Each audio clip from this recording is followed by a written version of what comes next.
네, 오늘은 누구나 한 번쯤 겪을 수 있는 상속 분쟁 사건을 살펴볼까 합니다. 내가 마지막까지 고인을 간병했으니까 더 상속을 받아야 한다. 이렇게 주장한 배우자가 있는데요. 이 경우 정말 더 상속을 받을 수 있을지 한번 지켜보겠습니다.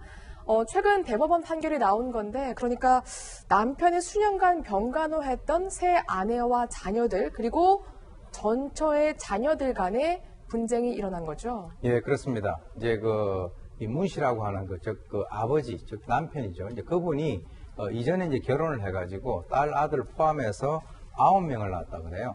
그리고 이제 새로 아마 재혼을 해가지고 거기에서 이제 아들 2명을 낳았는데 이분이 이제 얼마 전에 사망을 했습니다. 예, 사망을 했는데 원래 사망을 하게 되면은 뭐 법정 유류분에 의해서 이제 분배가 되는데 이 바로 후처인 분하고 이 아들 둘이가 이 전처 자녀 9명을 상대로 해가지고 소위 얘기해서 상속재산 분할 청구를 한 거죠. 그게 어떤 내용이냐 하면 2003년도에서부터 2008년도까지 아마 이 문 씨라고 하는 그 남편이 병원에 이제 오랫동안 이렇게 있었던 것 같아요. 그리고 이제 대학병원에서 9차례 입원을 하는 그 과정상에서 본인이 굉장히 옆에서 간호를 했다라고 해서 적어도 이제 기여분 30%를 인정을 해달라라고 하는 그런 소송을 제기를 한 것인데요. 그 과정에서 이제 두 양측이 이제 대립을 하는 그런 상황이 된 것이죠. 그렇군요. 기여분 30%를 더 인정해달라. 변호사님, 그런데 기여분이라는 말이 조금 어려워서 설명이 필요할 것 같아요. 그러니까 기여분은 똑같은 자식이 있으면은 부모님한테 더 잘한 사람한테 더 줘라, 이게 기여분이에요. 그러니까 예를 들어서 뭐 아들이 둘이 있어요. 근데 첫째는 딱 서울 가서 성공한 뒤로 부모님을 쳐다보지도 않아. 근데 둘째는 부모님, 시골에 계신 부모님 옆에 있으면서 돼지도 키우고 같이 농사도 지우고 병수발 들어드리고 계속 효도를 하면서 모셨어요. 그러면은 아버지가 1억을 남겼으면은 이거를 똑같이 나누는 게 공평할까요? 아니면은 아버지를 계속 봉양했던 둘째한테 더 주는 게 맞을까요? 둘째한테 더 후자잖아요. 그래서 이렇게 법에서는 뭐라 그랬냐면은 이 둘째 아들의 기여분을 예를 들어서 30%다 이렇게 인정을 하면은 아버지가 남긴 재산 1억이라고 볼 때 30%에 해당하는 3천만 원은 놔두고 나머지만 가지고 분할을 하게 하는 거예요. 그럼 나머지만 가지고 분할을 하게 된다면은 첫째 아들, 둘째 아들 3,500만 원씩 갖고 거기에다가 둘째 아들은 기여분 3천만 원까지 더 가져가는 거죠. 그렇군요. 아주 이해가 쉽게 설명을 해주셨습니다. 그런데 보통 이런 상속 분쟁 소송에서 기여분을 많이 인정해 주나요? 쉽지 않습니다. 그거는 이제 예를 들어서 이런 거예요. 조금 전에 전 변호사가 말씀하셨던 것처럼 자식 중에 누군가 한 명이 특별하게 부모님을 봉양하는 경우에는 기여분을 좀 많이 인정을 해주는데 이제 어느 정도까지 특별해야 되느냐가 굉장히 좀 예민한 부분이고요. 그렇군요. 이제 이런 거예요. 그러니까 아까 조금 전에 말씀하셨던 것 조금만 더 이제 부연을 하면 그러니까 상속과 관련해서 뭔가 불합리하다라는 것을 없애기 위해서 만든 게 하나가 기여분이고 하나가 유류분인데 유언 없이 돌아가셨는데 똑같이 나누는 게 불합리할 땐 기여분을 주장을 하는 거고요. 유언을 남겼는데 한쪽에 다 줘요. 그거 불합리할 때 주장하는 게 유류분인데 이제 이 기여분이라는 거는 아까 말씀하셨던 것처럼 법에는 분명히 인정을 하고 있는데 예를 들어서 이런 겁니다. 그러니까 형제가 여럿인데 이 첫째가 부모님의 병원비도 다 내고 생활비도 다 내고 그 전에 모든 걸 다 해줬어요. 그러면 많이 줘야겠죠. 그럴 때 아주 예외적으로 기여분을 100% 인정해서 모든 유산을 준 적도 있었고요.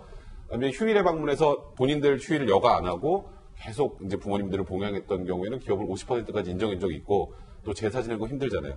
제사 지내면서 부모를 또 집에서 모시는 정도가 되면 기여분이 40% 인정됐는데 저렇게 자녀들한테 주로 많이 인정되는 이유는 자녀가 부모를 모시는 건 1차적 부양 의무가 아니라 2차적 부양 의무이기 때문입니다. 그게 무슨 말이냐면 제가 콩 하나가 있어도 나눠 먹어야 되는 게 1차적 부양 의무고요. 2차적 부양 의무는 내가 다 먹고 남으면 해드리는 게 2차적 부양이거든요. 그렇기 때문에 그럼에도 불구하고 저 정도를 했다면 기여분이 인정되는 거죠. 그렇군요.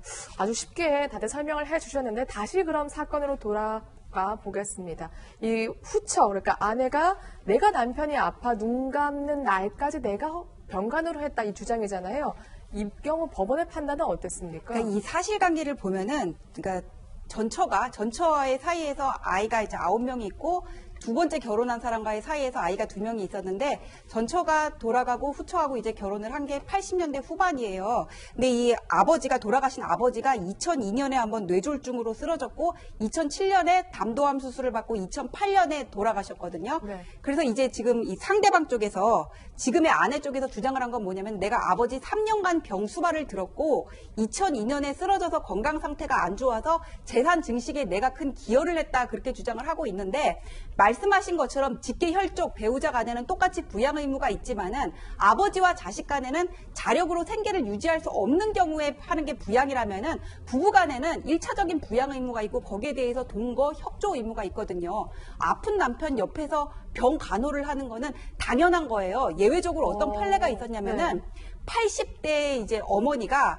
30년 동안 아버지를 병수발하면서 뭐 파출부부터 청소부 온갖 일을 다 한 적이 있어요. 그때는 법원에서 기업은 100%를 이례적으로 인정한 적이 있는데 그 사건과 비교해서 이 사건을 보세요. 3년간 정도 병수발하고 재산도 지금 아버지가 남긴 그 재산을 보면은 판결문을 보면은 30억 정도 된다고 봤거든요.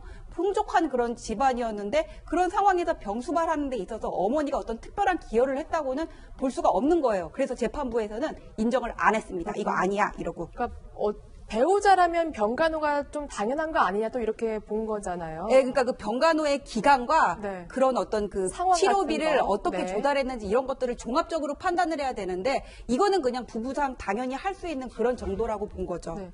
그러면 어느 정도로 네. 기여를 해야 아내는 특별 기여분인가요? 그걸 인정받을 수 있는 거예요? 제가 말씀드렸던 것처럼 아내는 네. 일단 1차적 부양 의무를 지기 때문에 남편이 아프면 당연히 병간호하는 거잖아요. 그죠? 네. 보통. 네. 근데 부모님이 아플 때 병간호하는 건 조금 다르거든요. 네. 물론 좀 야박하게 들릴 수도 있겠습니다만. 그래서 아내가 그냥 저렇게 병간호를 했다는 것만으로는 기여분이 인정되기가 거의 불가능하고요. 예를 들어서 남편이 돈이 없어요. 근데 아내가 돈이 있는데 아내가 모든 막 그 병원비부터 모든 생계비까지 다 아내가 책임을 졌다.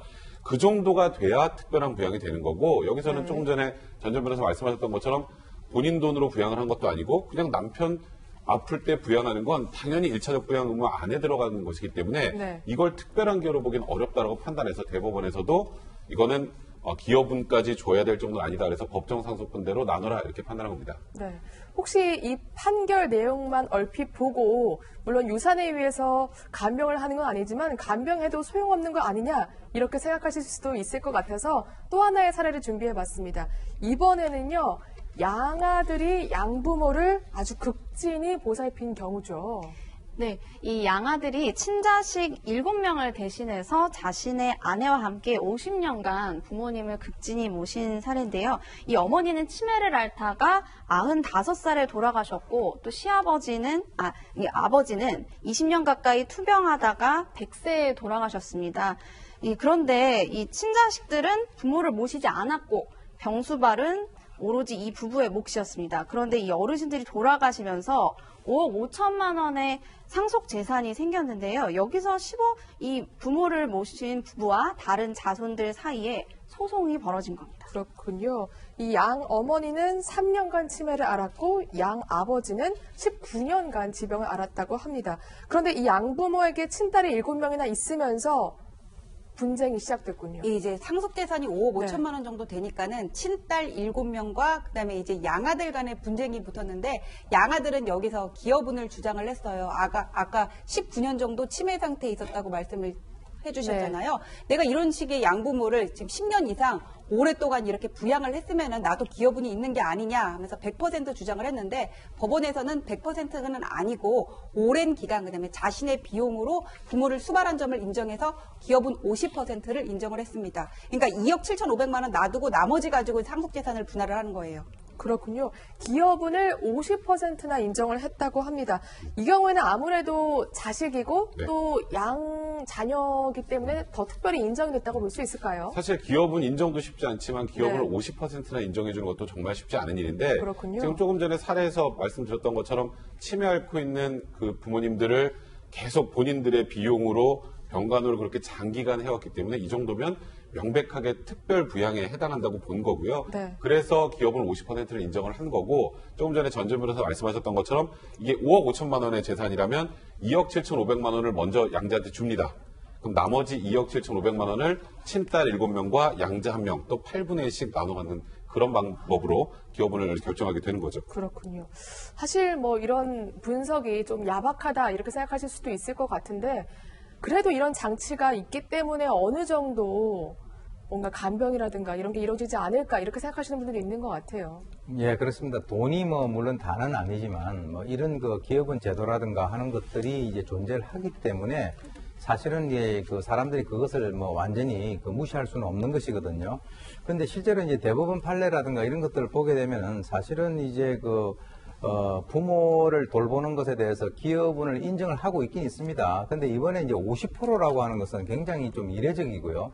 네. 사실 이 기여분을 잘 인정도 하지 않을 뿐더러 물론 이제 거기에 관련돼서 이제 기간이 어느 정도 되느냐. 이번 같은 경우는 뭐 한 40년 정도 뭐 이상 뭐 된다라고 뭐 네. 그렇게 얘기를 하니까. 40년, 50년. 그렇죠. 그리고 이제 뭐 비용 출처가 어디냐. 그것도 아까 얘기 나왔던 대로 그 아버지 돈 가지고 썼다라고 하면 아니지만 이 사람들은 자기가 벌어서 양부모를 모셨다라고 하는 그런 사항이기 때문에 실제로 인정을 한다 하더라도 5 내지 10% 그리고 20% 이상이 되는 그런 경우는 극히 예외적인데 이번 같은 경우 50%를 인정을 해줬단 말이에요.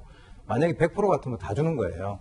그렇기 때문에 이제 이런 것을 보게 된다면 이번 판결이 지금 이제 우리나라에서 뭐 효행이라든가 이런 것과 관련된 여러 가지 가치가 많이 좀 이렇게 퇴색되지 않았습니까? 그래서 그와 연관해 가지고 굉장히 의미 있는 판결이다. 이렇게 이제 받아들여지고 있습니다. 네, 알겠습니다.